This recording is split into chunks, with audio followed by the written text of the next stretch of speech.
अन्नपूर्णा रेसिपीमध्ये तुम्हा सगळ्यांचं मनपूर्वक स्वागत. सध्या आंब्याचा सीझन चालू आहे आणि या आंब्याच्या सीझनमध्ये आमरस झाला पाहिजे. इथे मी हापूस आंबे स्वच्छ धुवून एका कापडाने पुसून घेतले आणि याचा समोरचा देठाचा भाग कट करून हे मी आंबे कट करून घेतले. आंब्याला फळांचा राजा म्हटलं जातं. आंबा चवीला स्वादिष्ट आणि चविष्ट असतो. शक्यतो आंबा हे फळ कुणाला आवडत नाही असं होत नाही. आता इथे मी हे सगळे आंबे कट करून घेतले आणि आता एका चमच्याने मी ह्या सालींचा गर काढून घेते. या सालींचा चमच्याने अगदी पूर्ण गर निघालेला आहे. आता या पारया ज्या आहेत त्यांचा मी हाताने सगळा गर काढून घेते आणि मग ह्या पारयामध्ये थोडंसं पाणी घालून मी याचा दाटसर रस काढून घेणार आहे. हे बघा, अशा पद्धतीनं मी या पारयामध्ये थोडंसं पाणी घातलं आणि ह्या पारया ह्या पाण्यामध्ये पिळून घेतल्या. म्हणजे आपला जो राहिलेला पण गर असतो तो निघून येतो. आता इथे मी अर्धी वाटी साखर घालून घेते. साखरेचं प्रमाण तुम्ही तुमच्या आवडीनुसार किंवा आंब्याच्या गोडीनुसार कमी जास्त ठेवू शकता. आता हा गर मी रवीने मिक्स करून घेते. तुम्ही हा गर सरळ मिक्सरच्या ज्युसरमध्ये घालून जरी फिरवलात तरी चालू शकतं. पण ज्या वेळेला आपल्या घरी लाईट नसेल अशा वेळेला मात्र तुम्हाला ही पद्धत उपयोगी पडेल.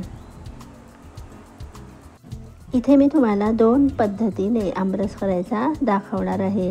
ही झाली पहिली पद्धत. या पद्धतीमध्ये आपण दुधाचा किंवा मलईचा वापर करणार नाही आहे. म्हणजे ज्यांना दुधामध्ये फळं घालून खायची नसतात त्यांना ही पद्धत नक्कीच आवडेल. आंब्यामध्ये मिनरल्स, विटामिन्स, अँटीऑक्सिडंट भरपूर प्रमाणात असतात. त्यामुळे आंबा हे फळ आपल्या शरीराचा थकवा दूर करण्यासाठी खूप उपयुक्त ठरतं. इथे मी थोडी वेलची पावडर घातली आणि आता मी हे सगळं मिक्स करून घेते. आंबा हा बलवर्धक असतो. त्यामुळे ज्यांना वजन वाढवायचं असेल त्यांनी दिवसातून 2 ते 3 आंबे खाल्ले तर त्यांचं वजन नक्कीच वाढू शकतं. ही झाली आपली आमरसाची पहिली पद्धत. तिथे आपण मलई किंवा दुधाचा वापर केलेला नाही आहे. आता आपण दुसऱ्या पद्धतीनं आमरस कसा बनवायचा ते बघूया. इथे मी ज्युसरमध्ये हा आंब्याचा रस ओतून घेतला. तुम्ही सुरुवातीला जेव्हा आंब्याच्या सालींचा गर काढून घेता तो गर या ज्युसरमध्ये घालून फिरवला तरी चालतं. आता इथे मी अर्धी वाटी मलई घालून घेतली. मलई म्हणजे दुधावरची साय घालून घेतली आणि हे अर्धा मिनटं मी ज्युसरला फिरवून घेते.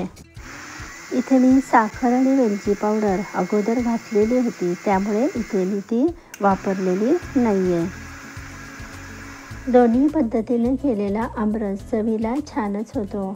पहिल्या पद्धतीमध्ये आपण मलईचा वापर केलेला नाही आहे आणि दुसऱ्या पद्धतीमध्ये आपण मलईचा वापर केलेला आहे. आता आपले दोन्ही आमरस तयार झाले.